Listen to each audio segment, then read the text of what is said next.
Salut tout le monde, j'espère que vous allez bien, vous êtes en bonne santé. On va faire aujourd'hui le plan sur la myasthénie. Alors, je vais vous donner l'essentiel et j'espère que ça sera bénéfique, Inch'Allah. Alors, sans tarder, il faut d'abord savoir que la myasthénie, c'est une maladie auto-immune. D'accord, c'est une maladie auto-immune et c'est l'affection la plus fréquente de la jonction neuromusculaire.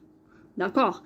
Alors, la jonction neuromusculaire, c'est comme une synapse, c'est une synapse, d'accord, entre le nerf et le muscle. C'est là où la terminaison nerveuse, d'accord, il y aura une exocytose, donc des vésicules contenant de l'acétylcholine. Et ces molécules, donc l'acétylcholine, va se fixer sur son récepteur, donc dans la membrane ou qui se trouve sur la membrane musculaire, d'accord. Il faut savoir que dans la myasthénie, il y aura des auto-anticorps dirigés contre les récepteurs de l'acétylcholine, d'accord. Donc c'est une maladie ou c'est une affection de la jonction neuromusculaire post-synaptique plutôt, d'accord, post-synaptique. Donc ça touche les récepteurs donc qui se trouvent sur la membrane musculaire, d'accord, très très bien. Alors, c'est une affection qui prédomine donc chez la femme quand ça sera donc dans un âge qui est jeune, d'accord, mais après 60 ans, donc ça prédomine chez le sexe masculin, d'accord. Il faut savoir que la myasthénie, c'est une maladie donc qui est le plus souvent où on trouve les cas ça sera sporadique, d'accord, des cas sporadiques. Ok, et voilà. Donc, alors ça, il faut savoir que l'atteinte oculaire, c'est la plus fréquente et la plus évocatrice, d'accord, l'atteinte oculaire.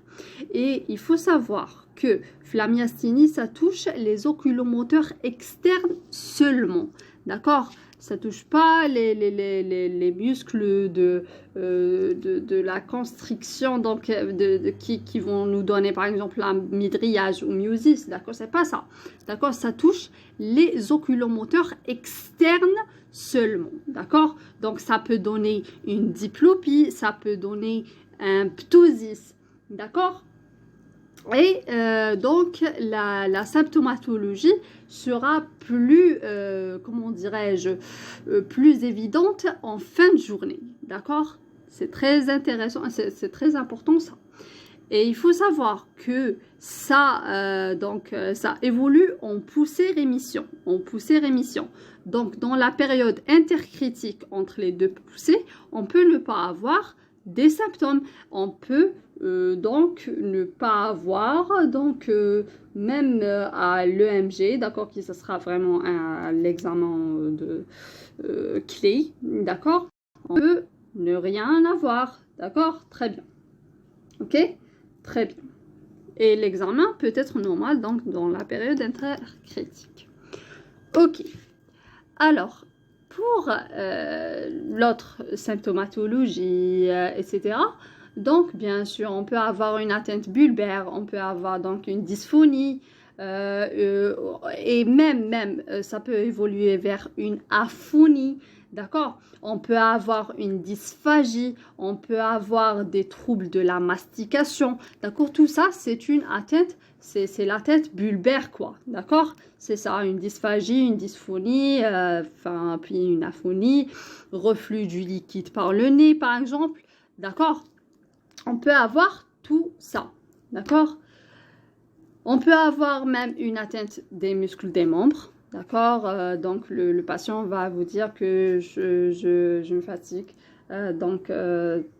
rapidement, etc., d'accord. Et il ne va pas pouvoir bien marcher, etc., d'accord. Il y aura une fatigabilité immense, d'accord, très bien. C'est pas une atteinte de la commande motrice, d'accord. C'est l'atteinte du muscle, de la jonction, d'accord, très bien. On peut avoir aussi une atteinte des muscles respiratoires. Donc, on peut avoir, on peut avoir seulement une atteinte oculaire, puisqu'il y a la forme oculaire, donc purement oculaire, d'accord? Et on peut avoir aussi d'autres, donc une atteinte à les muscles, à les membres, une atteinte bulbaire, dysphagie, dysphonie, on peut avoir une atteinte des muscles respiratoires, ok, on peut avoir tout et n'importe quoi, d'accord? Mais l'atteinte oculaire, elle est la plus fréquente et la plus évocatrice, elle touche les oculomoteurs externes, d'accord? Très bien. Alors, maintenant, pour les associations, puisque c'est une maladie auto-immune, on peut avoir une association. Très bien, donc je disais que c'est une maladie auto-immune, donc elle peut être liée à d'autres maladies auto-immunes, d'accord? Comme la maladie de B7, le lupus érythémateux disséminé, d'accord? Ou même la thyroïdite d'Hashimoto, d'accord? C'est pour ça qu'on demande, par exemple, dans le bilan biologique, des auto-anticorps anti-TPO. Donc le plus souvent, on demande les anti-TPO, d'accord? Mais, il faut savoir qu'elle est associée à 65% à un thymome sécrétoire. D'accord? À un thymome sécrétoire. D'accord? Très bien. Donc, le thymome, il va sécréter des auto-anticorps anti-récepteurs de l'acétylcholine. D'accord? C'est pour ça qu'on demande pour le bilan, d'accord?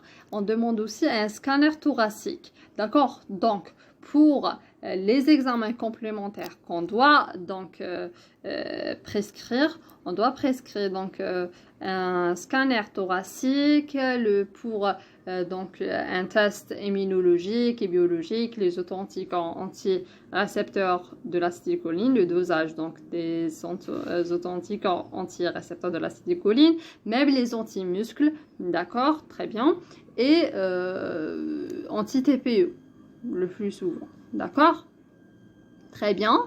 Et bien sûr, donc on doit demander le MG, d'accord, le MG, c'est un examen fondamental et c'est un examen clé, d'accord, et à l'EMG, on va trouver un décrément, d'accord, un décrément anormal des ondes, d'accord, c'est comme ça.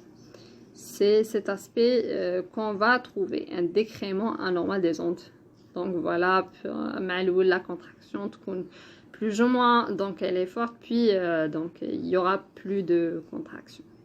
D'accord? Très bien. Donc c'est ça. Mais il faut savoir que par exemple, les auto-anticorps anti-récepteurs de l'acétylcholine, même le dosage, d'accord, c'est bon négatif, d'accord. Pour la forme généralisée, bien sûr, on va trouver donc ces anticorps à 90% des cas. Et, mais la forme oculaire pure, par exemple, c'est bon 50% des cas. D'accord? Donc, c'est bon négatif. Ok? Mais chez science exacte. D'accord? Très bien.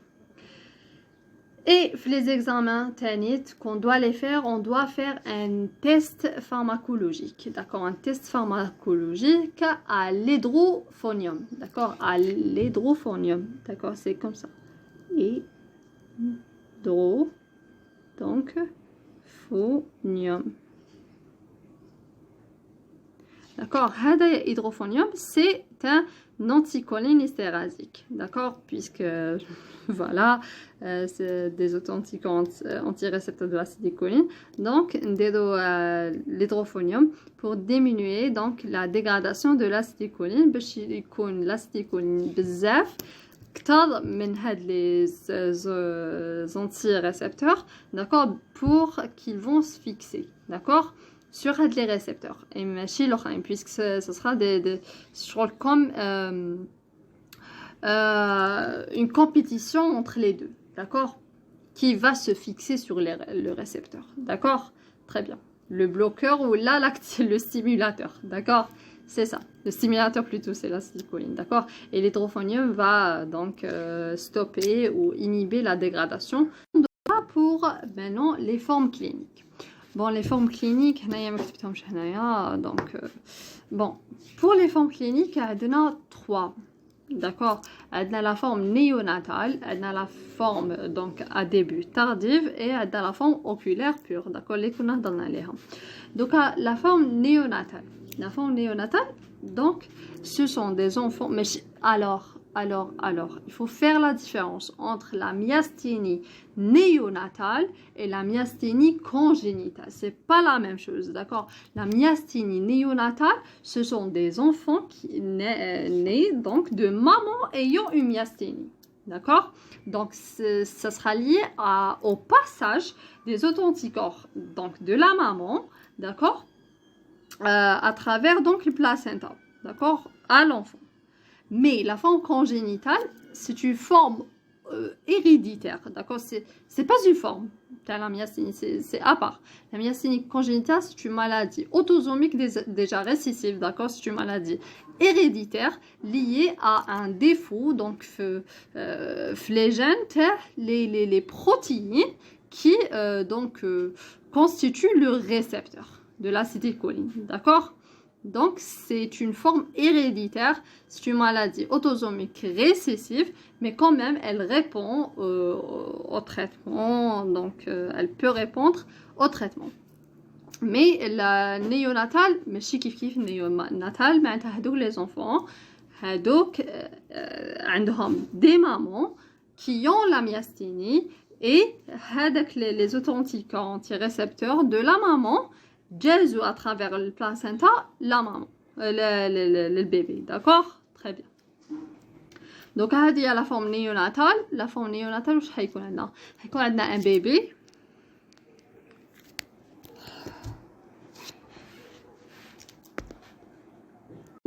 pour maintenant les formes cliniques. Bon, les formes cliniques, donc bon, pour les formes cliniques, il y en a 3. D'accord, elle a la forme néonatale, elle a la forme donc à début tardive et elle a la forme oculaire pure. D'accord, les qu'on a dans donc la forme néonatale, donc ce sont des enfants. Mais alors, il faut faire la différence entre la myasthénie néonatale et la myasthénie congénitale. C'est pas la même chose, d'accord? La myasthénie néonatale, ce sont des enfants qui nés donc de maman ayant une myasthénie, d'accord? Donc, ça sera lié au passage des auto-anticorps donc de la maman, d'accord? À travers donc le placenta, d'accord? À l'enfant. Mais la forme congénitale, c'est une forme héréditaire, d'accord? C'est pas une forme, la myasthénie, c'est à part. La myasthénie congénitale, c'est une maladie autosomique déjà récessive, d'accord? C'est une maladie héréditaire liée à un défaut, donc les gènes, les protéines qui constituent le récepteur de l'acétylcholine, d'accord? Donc, c'est une forme héréditaire, c'est une maladie autosomique récessive, mais quand même, elle répond au traitement, donc elle peut répondre au traitement. Mais la néonatale, ماشي كيف néonatale, معناتها هذوك les enfants, هذوك عندهم des mamans qui ont la myasthénie et هذاك les authentiques antirécepteurs de la maman جازوا à travers le placenta la maman, le bébé, d'accord? Très bien. Donc, هذه la forme néonatale à début tardif et oculaire pur.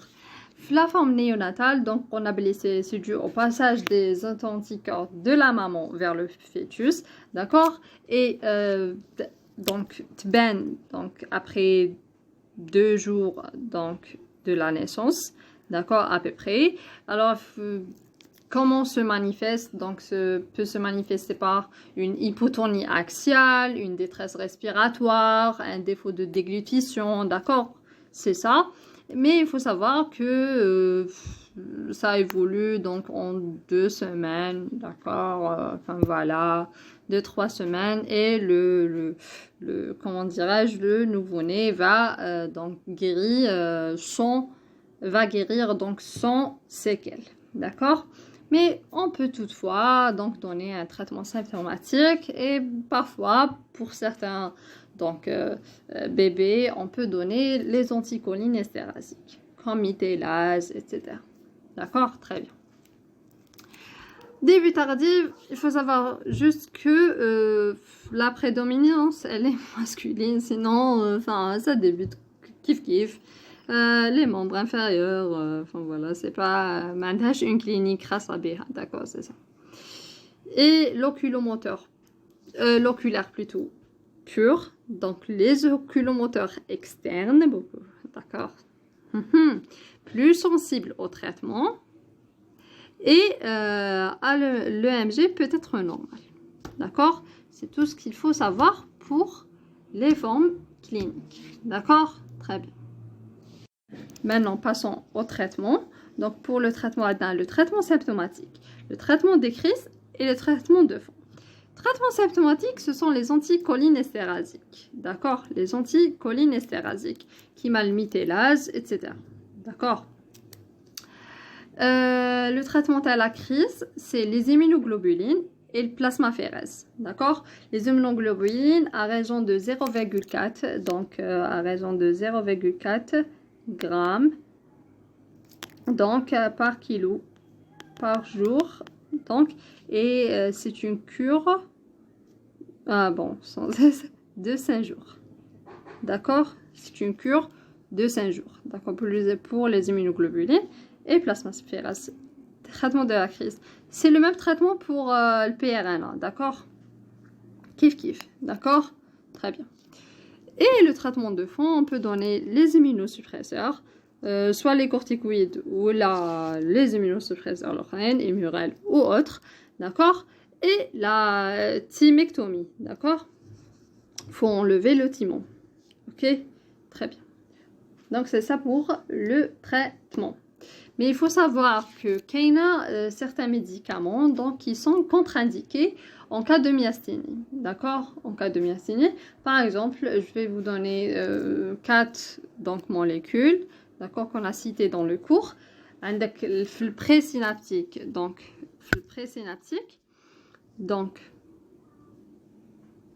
il y a des traitements qui donc, bloquent la libération de l'acétylcholine.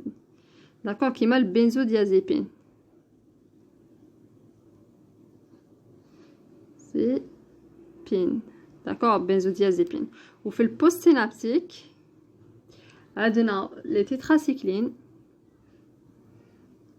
Adena donc la morphine.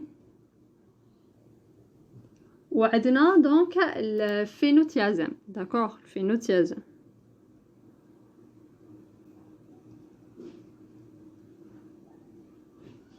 Ok, très bien. Donc, هادوما les traitements contre-indiqués en cas de myasthénie. D'accord, très bien. Voilà. Et maintenant, on a d'autres syndromes qui m'a le syndrome de Lambert-Eaton. D'accord, c'est un syndrome myasthénique. D'accord, c'est un syndrome myasthénique. D'accord, la myasthénie, c'est la maladie. Il y a un syndrome myasthénique. Donc Kamel kif les manifestations cliniques qui m'a la myasthénie. Mais il faut savoir que le syndrome de Lambert-Eaton, il est dû à l'insuffisance de la libération de l'acétylcholine. Donc c'est un problème présynaptique. La myasthénie maladie, c'est un problème postsynaptique. D'accord, mais Lambert-Eaton, c'est un problème présynaptique. Il est dû à l'insuffisance de la libération de l'acétylcholine. D'accord, parce qu'il y aura un blocage des canaux calciques. Et à la les canaux calciques, comment ils le calcium, il va phosphoryler les protéines, le transport, d'accord, les vésicules. S'il n'y a pas, donc il n'y aura pas de transmission, les vésicules, il n'y aura pas d'exocytose, il n'y aura pas donc de potentiel d'action, etc. D'accord, c'est ça. Très bien, et c'est très, c'est comme un syndrome néoplasique, d'accord, paranéoplasique, d'accord, c'est un syndrome paranéoplasique. بزاف نصيبوه في الكونسير برونشيك ا بتيت سيلول داكور نصيبوه بزاف في الكونسير برونشيك ا بتيت سيلول داكور ولا بريدومينانس هنايا في السيندروم دو لامبير-Eaton elle est masculine d'accord elle est masculine et il faut savoir le syndrome تاع لامبير-Eaton تانيت كيفاش comment on peut le distinguer de la myasthénie maladie تانيت on peut le distinguer par le EMG parce que le EMG syndrome تاع لامبير-Eaton نصيبوه un incrément incrément, d'accord, incrément anormal. D'accord, incrément anormal. معناتها هادو ما شغل كي اللي يزيدوا مي ما كاش كونتراكسيون en vrai. D'accord, mais في la myasthénie c'est pour un décrément. D'accord, décrément. L'embérétant c'est pour incrément. D'accord, très bien. Pour le diagnostic différentiel à la myasthénie c'est pour le botulisme. Botulisme c'est quoi? C'est une maladie ou une infection bactérienne, d'accord, qui est due à une injection, elle conserve beaucoup plus. L'évolution, elle est en fonction de la prise en charge, d'accord, et ça, c'est une affection de la jonction neuromusculaire en présynaptique, d'accord, présynaptique. Donc, botulisme présynaptique, l'embéréton présynaptique, et la myasthénie maladie, c'est postsynaptique. D'accord, très bien. Maintenant, Maintenant, donc, il faut savoir qu'il y a d'autres anomalies acquises, d'accord, de la transmission, d'accord, acquises. Maintenant, d'accord, comme un syndrome myasthénique, d'accord, qui est dû à quoi? À l'intoxication du magnésium, d'accord, l'intoxication du magnésium, le venin de serpent, d'accord, le venin de serpent, ou là, le traitement par la dépénicillamine, pénicillamine, pénicillinamine,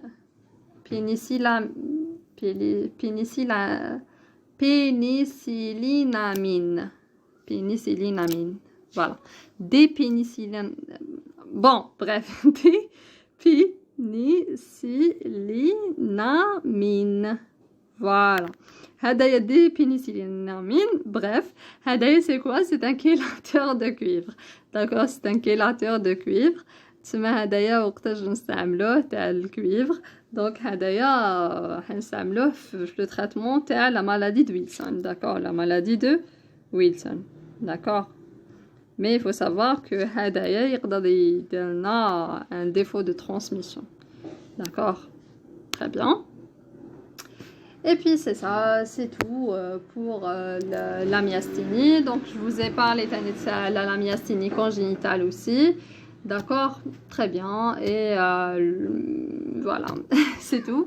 Donc j'espère que c'était bénéfique. Et voilà, merci pour votre attention.